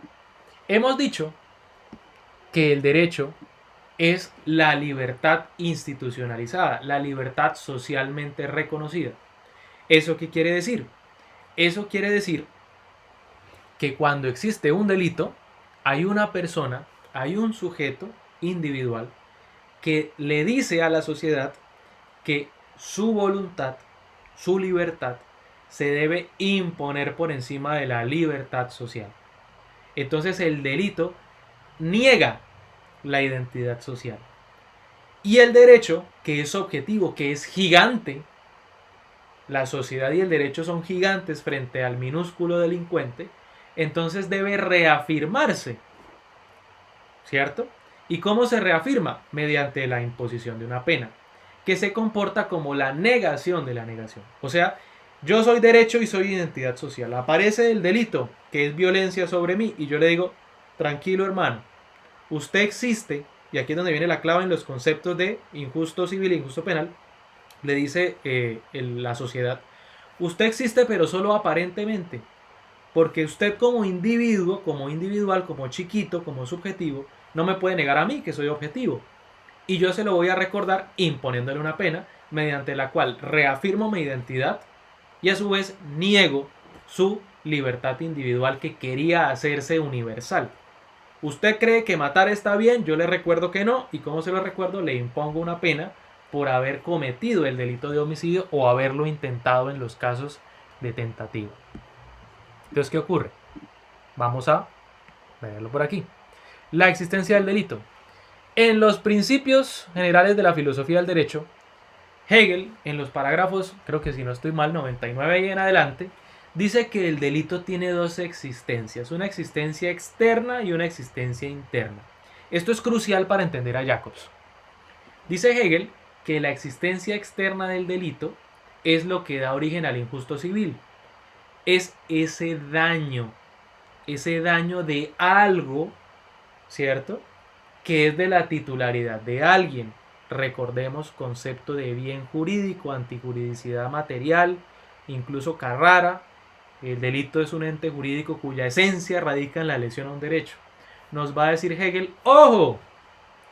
Porque es que esa lesión, ese daño, existe realmente, pero esa no es la órbita del derecho penal. Esa existencia no es relevante para el derecho penal. Esa es la existencia del injusto civil. El injusto civil implica la existencia de un daño. El pasaje en el que Hegel explica esto es cuando dice el delito y el daño que produce el delito es el daño que se produce a lo infinito en el predicado de lo mío. Enredadísimo. ¿Qué es lo que está queriendo decir realmente? Mire, el derecho es libertad social, objetivada. ¿Y yo cómo manifiesto que soy libre? Pues porque entre otras cosas puedo agarrar y comprar un libro. Entonces yo estoy ejerciendo mi libertad sobre una cosa. Entonces la libertad, que es infinita, es abstracta, es objetiva, se va a poder edificar o se va a poder constituir cuando yo digo esto es mío. Y esto es realmente mío no solo cuando yo lo aprendo, sino cuando los otros respetan ese derecho que yo tengo sobre la cosa. Si alguien daña este libro, lo rompe, lo quema, ese daño de que el libro ya esté inexistente, quemado, destruido, esa es la existencia externa del delito que da origen al injusto civil. Pero esa no es la órbita del derecho penal. Porque lo que le interesa al derecho penal es la existencia aparente del delito. ¿Y cuál es la existencia aparente? ¿Cuál es esa existencia que es relevante para el derecho penal y que configura el injusto penal? Pues básicamente es la existencia interna, es decir, esa manifestación del delincuente que viola lo socialmente establecido. El derecho en cuanto a derecho, no el derecho en el predicado de lo mío, no, el derecho en cuanto a derecho, el derecho abstracto, la expectativa normativa que la sociedad tiene como identidad. Yo espero que usted se comporte así. Yo espero que usted respete la propiedad ajena. Si no lo hace y la daña, el daño da origen al injusto civil. Pero esa defraudación de esa expectativa, esa negación de la identidad social, es lo que constituye la existencia interna del delito y que es relevante para el derecho penal. Y que es una existencia solo aparente porque, como ya lo dijimos, nada puede hacer el delincuente, que es un individuo que es subjetivo, frente al derecho que es algo objetivo, grande, inmenso. Por eso esa existencia es solo aparente. Y en ese plano de la existencia del delito, como negación del derecho y afectación, por ejemplo, de lo infinito en el predicado de lo mío, también se va a mover la pena como reafirmación del derecho, reafirmación de la identidad social, a pesar de la existencia del delito, en el plano interno y en el plano externo, que es algo que vamos a ver más adelante. Entonces, ustedes estarán preguntando, ¿y por qué hay que abordar todas estas temáticas densas de filosofía y de sociología para entender a Jacobs? Y muchos de pronto se acordarán, si ya tuvieron la oportunidad de consultar en Twitter un hilo que pusimos acerca de cómo leer o cómo aproximarse al pensamiento de Jacobs. Pues ahora vamos a trabajar estos conceptos en Jacobs, que es lo que nos va a permitir tener en cuenta por qué tuvimos que haber hecho este camino tan largo para llegar a Jacobs. Primero, en la filosofía o en el pensamiento de Jacobs, ¿cuál es la función del derecho penal y cuál es la función de la pena? La función del derecho penal es establecer y mantener la identidad de una determinada sociedad en un momento histórico. Es decir, el orden social es posible a partir de la existencia de expectativas normativas. Que yo pueda esperar de las otras personas algo, a pesar de que sepa de que esa expectativa puede ser defraudada. El derecho penal se encarga de establecer esas condiciones de existencia de la identidad social. La función del derecho penal es reflejar la identidad de la sociedad a partir de expectativas normativas. Y la función de la pena será el restablecimiento, la reafirmación de las normas, de las expectativas normativas, a pesar de la existencia de los delitos. Es decir, si el derecho penal tiene como función establecer la identidad de una sociedad, la pena tiene como función restablecer la vigencia de la norma, restablecer la identidad social, a pesar de algo que Jacobs llama la estabilización contrafáctica. Tema complejo otra vez, ¿de qué nos está hablando? Fácil, contra factum, contra el hecho, es decir, se estabiliza, se reafirma la norma válida para la sociedad a pesar de que alguien actúa contrario a ella. Todos estamos claros que en la sociedad el homicidio es algo que no queremos tolerar y todos los días se cometen homicidios. ¿Por qué entonces podemos seguir orientándonos nuestro comportamiento conforme a esa expectativa? Porque la pena reafirma la vigencia de la norma a pesar de que se cometan delitos. Esa es la estabilización contrafáctica, contra factum, entendido por fáctica el hecho. El hecho delictivo existe y aún así se toma como excusa para el reafirmar la norma. De ahí que Hegel en algunos pasajes deje entrever, y por eso es interpretado por Jacobs, que el derecho necesita el delito, porque como el delito es su contrario, la única forma que tiene para definirse es a partir de la existencia de su antítesis. A la sociedad le sirve, desde este plano, que existan delitos, porque cada que existe un delito puede identificarse para ver si se reafirma o si modula su identidad social. Ahora, el concepto de persona versus el concepto de individuo en Jacobs, que es un tema bastante cuestionado incluso por nuestro maestro Nodir Agüelo Betancourt, porque se ha llegado a una conclusión de que algunos individuos pueden no ser personas. Y eso va de la mano con el último punto que vemos en la diapositiva, que es el derecho penal del enemigo. Básicamente, ¿qué es lo que nos dice Jacobs? Para que lo tengamos presente. Y no es de Jacobs realmente. Jacobs lo toma de varios textos de Rousseau, entre ellos El contrato social y El origen de la desigualdad entre los hombres. Jacobs lo que dice es que solo se puede hablar de persona en un contexto social. Es decir, el individuo es mera naturaleza, psíquico. ¿Se acuerdan? Sistemas psíquicos en Luhmann. El individuo no está mediado por lo social. Entonces, ¿qué ocurre? El individuo trasciende y se vuelve persona en el contexto social. ¿Y qué es lo que lo hace persona? Que sobre él se edifican expectativas normativas. Una persona es persona solo por el contexto social. Y responde como persona porque esa persona se identifica socialmente con la libertad reconocida en ese contexto social. Usted es persona porque socialmente puede interactuar de tal forma y la sociedad le reconoce cierto ámbito de libertad. Y frente a ese ámbito de libertad es que nosotros lo vamos a evaluar. Vamos a edificar expectativas sobre usted. No como individuo, no, como persona. Usted responde es como persona. Primer concepto importante. Ahora, En materia de acción y omisión, ¿qué dice Jacobs? Jacobs dice, mire, se han agarrado durante años para decir que una cosa es la acción, que otra cosa es la acción, algo dijeron los causalistas, algo dijeron los finalistas y se peleaban por la esencia de la acción. Y Jacobs va a decir, ustedes están peleando por una vaina netamente naturalística. O sea, están tratando de buscar una diferenciación ontológica donde no es necesaria. Nosotros realmente lo que necesitamos es establecer qué es acción desde el plano normativo, desde el plano valorativo. ¿Y eso qué quiere decir? Pone un caso muy sencillo Jacobs. Si yo voy en mi carro por la carrera 33 en Bucaramanga, que es una carrera bastante conocida, y atravieso un peatón por una zona que no es apta para el cruce de peatones, infringiendo algunas normas de tránsito, yo lo veo, yo lo diviso, y aún así pues no me detengo, lo embisto y le produzco la muerte. La pregunta sería, ¿yo le causé la muerte por acción o por omisión? Entonces, tesis A. Si se la causé por acción, tendríamos que concluir que fue porque yo lo embestí. Pero mucha gente podrá decir, no, fue por omisión, porque cuando usted lo ve, debe frenar. Y si usted no frena, usted omite lo que debe hacer. Entonces, es por omisión. Jacobs dice, mire, yo no niego que en el plano natural ustedes puedan distinguir entre acción y omisión. Síganse dando esa pela. Síganse dando esa discusión que para mí puede llegar a ser intrascendente.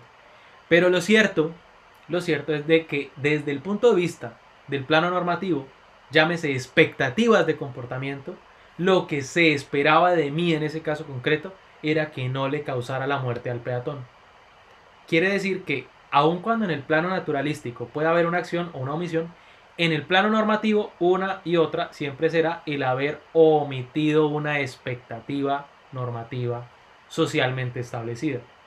Es decir, dentro de mi rol de persona, y en este caso de conductor del tráfico, se esperaba que yo no le causara la muerte, o bien porque le saque el cuerpo a la colisión, o bien porque frene. Si no hago cualquiera de las dos, en el plano normativo siempre será una omisión. O sea que fíjense cómo este concepto de persona y este concepto de acción nos permite establecer cuándo el comportamiento es jurídicamente relevante. ¿Qué esperaba la sociedad de usted como persona? Y si lo omite, hay un comportamiento jurídicamente relevante. Por eso, para Jacobs, todo delito es infracción de deber. Porque lo que permite la existencia de ese concepto de persona es la existencia de las posiciones de garante. O sea, movámonos un poco a esta diapositiva. Fíjense que dentro de la constitución de la persona en la sociedad aparecen en ese círculo que vemos dentro del primer gráfico deberes positivos y negativos, cosas que yo debo hacer y cosas que debo no hacer, deberes especiales y deberes generales, o sea, rol de ciudadano básico y rol de ciudadano que se comporta conforme a un rol en específico. Entonces, una cosa es el profesor Juan Carlos como ciudadano, posición de garante estándar, y otra cosa es el profesor Juan Carlos como abogado litigante, otra cosa es el profesor Juan Carlos como padre de familia, como hijo, como hermano, como amigo, como profesor, ¿cierto? Y todos los roles sociales que yo pueda tener. Dependiendo de la forma en la que yo me organice socialmente, la gente va a esperar algo de mí. Y yo responderé en la medida de esas expectativas. No respondo con toda mi individualidad, sino respondo conforme a mi rol, a mi forma de organización, a la posición de garante que se constituye socialmente. Por eso Jacobs va a decir, usted solo debe hacer aquello a lo cual está obligado a hacer. ¿Y cómo lo determinamos? Pues a partir de si yo tengo una posición de garante que me obliga a hacer o no hacer algo. Solamente en ese sentido. Es decir, la génesis de la obligación jurídica no está en lo que yo pueda o no pueda hacer. Yo no estoy obligado a evitar o a hacer todo lo que pueda hacer, sino solo aquello que socialmente se ha establecido sobre mí como una expectativa normativa. ¿Ven? Entonces, dependiendo de la forma de organización, como deberes especiales o generales, sobre mí van a existir expectativas normativas con las que yo puedo cumplir o no, y de no hacerlo, al omitirlas, existe un comportamiento relevante para el ordenamiento jurídico. Concepto de persona, posición de garante y acción entendida en esta forma como defraudación de expectativas son las claves para entender el pensamiento de Jacobs, que si se dan cuenta es Hegel y Luhmann. Volvamos a la anterior diapositiva. ¿Qué pasa entonces con la imputación objetiva, la imputación subjetiva la intervención delictiva y el principio de culpabilidad. O sea, ¿qué cambios introduce Jacobs en la teoría del hecho punible? Sencillo, vamos a verlo aquí. Jacobs nos dice que la teoría de la imputación objetiva lo que busca es limitar la causalidad, entender que el comportamiento relevante no es aquel que produce un resultado, sino aquel que contraviene la identidad de la sociedad, o sea, Hegel, y para eso existe este juicio de imputación objetiva. La imputación objetiva nos permite establecer cuando una persona eleva el riesgo más allá de lo permitido. Y recordando a su maestro, nos dice cuáles comportamientos no se adecúan socialmente conforme a un momento histórico de una determinada sociedad. Es decir, lo social es lo que nos permite determinar si hay o no hay un comportamiento jurídicamente relevante, y no la ontología, no la naturaleza del ser de las cosas. No, realmente es un tema desde el punto de vista normativo, y esta teoría de la imputación objetiva nos permite, primero, establecer si el comportamiento es jurídicamente relevante, y segundo, si se trata de un delito de resultado, si le podemos atribuir ese resultado a esa acción. Eso comprende el juicio de imputación objetiva, que se ubica sistemáticamente dentro de la tipicidad. Entonces, para que un comportamiento pueda ser imputado objetivamente, necesitamos, 1, que exista una persona. 2, que sobre esa persona exista una posición de garante que dé lugar a deberes positivos o negativos, es decir, expectativas de comportamiento. Y a su vez, el tamiz por el que se ha de pasar son unos principios que nos permiten saber si el riesgo es desaprobado o no.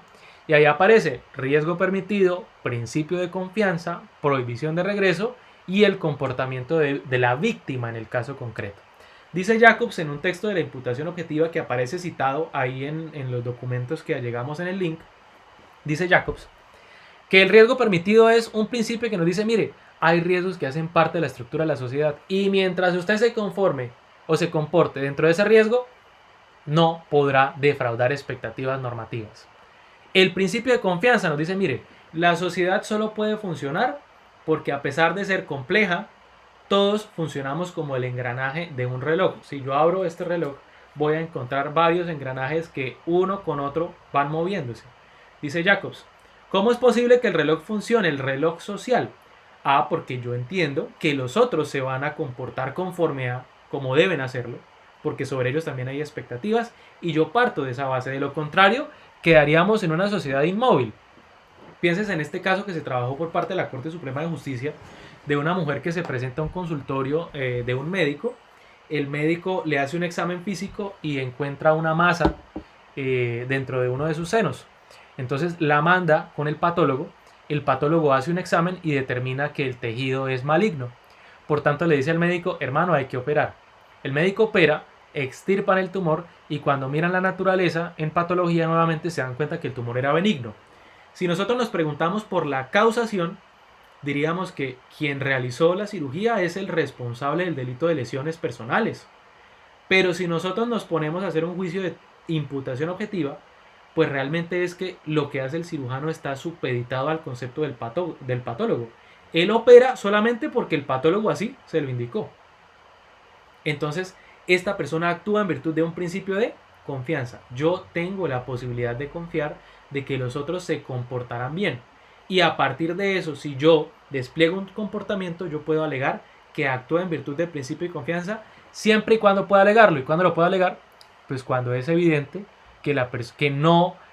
mejor dicho, mientras no sea evidente que no se está dando esa situación de confianza. Si yo veo que el otro se está comportando mal, pues no puedo alegar principio de confianza. La prohibición de regreso es un instituto jurídico muy viejo, un principio utilizado con mucha antelación en la doctrina penal, y que básicamente lo que busca es limitar la responsabilidad de la participación culposa en un hecho doloso. El caso más sencillo de explicarlo es el del vendedor de cuchillos, o también el del taxista, en el cual se plantea el siguiente escenario. Alguien se presenta, no sé, en una tienda de utensilios de cocina y pide comprar un cuchillo porque básicamente va a hacer una labor en su hogar, y pues el vendedor le da el cuchillo, desconoce para qué será usado realmente, y esa persona utiliza el cuchillo para matar a otra persona. Uno diría, oiga, espéreme un momento, ¿será que yo puedo calificar ese aporte como delictivo? Y esto, por ejemplo, tiene muchos puntos de encuentro entre Roxin y Jacobs porque lo evalúan de forma distinta. Pero una idea es, mire, si yo hago un comportamiento, ¿cierto? Independientemente de cómo sea utilizado ese comportamiento, pues no puede gozar de naturaleza delictiva. Roxin, ¿cómo lo va a trabajar? Roxin va a decir, usted puede alegar ahí principio de confianza, ¿cierto? Y Jacobs, ¿qué es lo que va a decir? Jacobs va a decir, no, este no es un caso de principio de confianza, es un caso de riesgo permitido. ¿Por qué? Porque lo que va a decir es, mire, es un riesgo socialmente tolerado que se vendan cuchillos. Entonces, si yo vendo un cuchillo, independientemente de cómo sea usado, pues ese riesgo no puede ya tornarse de naturaleza delictiva. Este caso de la prohibición de regreso lo que busca es decir, independientemente de que yo haga un aporte, ¿cierto?, culposo a la ejecución de un hecho, pues ese aporte culposo no podrá ser usado para que alguien vuelva sobre mi responsabilidad porque alguien usó ese aporte para la comisión de un delito. Y finalmente, el comportamiento de la víctima hace referencia a que en algunos casos el resultado que se produce en el ámbito del tipo solamente es relevante o solamente es consecuencia de un comportamiento de una víctima que se autopone en peligro. Ese juicio de imputación objetiva entonces puede concluir con que responde el autor, responde un tercero, es decir, alguien distinto al autor, responde la víctima por su ámbito de organización individual o no responde nadie, porque puede ser que exista un curso causal pero que no existe una relevancia social del comportamiento de ninguno de los intervinientes en el tráfico social. Y además de eso, entonces, en materia de imputación de resultados, si se trata de un delito de resultado, pues deberá darse la realización de ese riesgo desaprobado en el resultado para que pueda atribuírsele objetivamente el hecho al autor. En cambio, por otro lado, aparecería la imputación subjetiva, que es una consecuencia de la adopción de un principio de culpabilidad. Y aquí es importante tener en cuenta algo.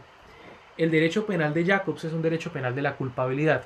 Lo que pasa es que cuando hacemos referencia a la culpabilidad y al aspecto subjetivo del delito en Jacobs, no hacemos referencia a un aspecto subjetivo desde la naturaleza psicológica.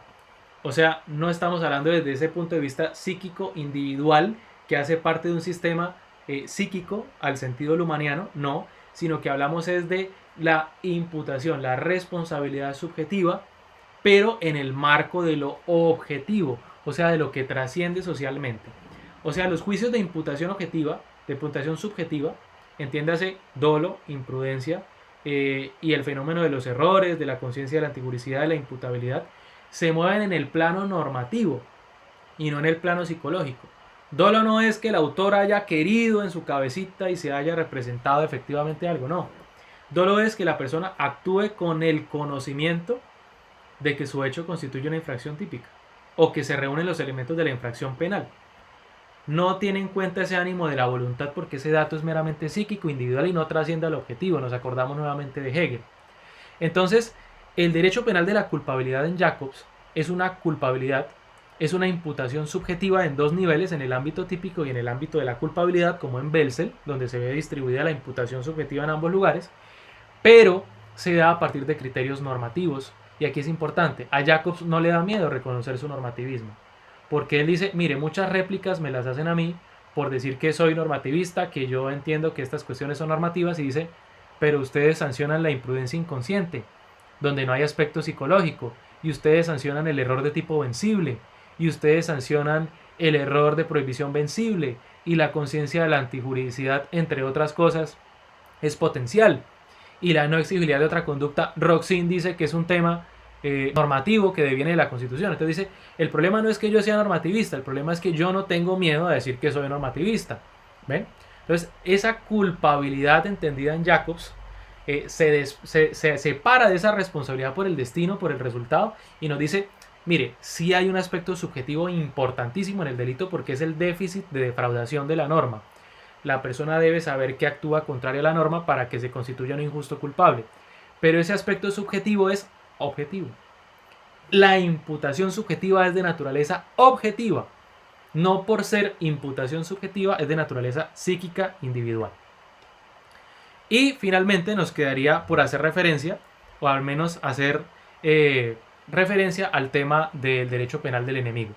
que es un tema bastante cuestionable, que es la forma en la que Jacobs aborda a cómo debe tratarse a esta persona que de forma frecuente viola expectativas normativas, y en ese orden de ideas ya no se puede edificar sobre él una confianza, tema que será objeto de discusión en futuras charlas. Para terminar, agradecerles, dejarles una foto de Wittgenstein, quien basa su filosofía del lenguaje precisamente en la existencia de juegos, y recordarles que la premisa que tenemos desde este canal y que tenemos hasta ahora Santiago y yo, y que esperamos que próximamente se nos unan otros, es la de llevar el debate al entendimiento de todos aquellos que participan de la discusión y de la práctica del derecho penal. Hoy nos tocó ver derecho penal funcional, nos tocó ver a Roxin y a Jacobs, y esperamos que haya sido de relevancia y de provecho para todos de ustedes. Les mando un fuerte abrazo, espero que se mantengan en casa, se cuiden mucho y nos vemos en una próxima oportunidad. Chao, que estén bien.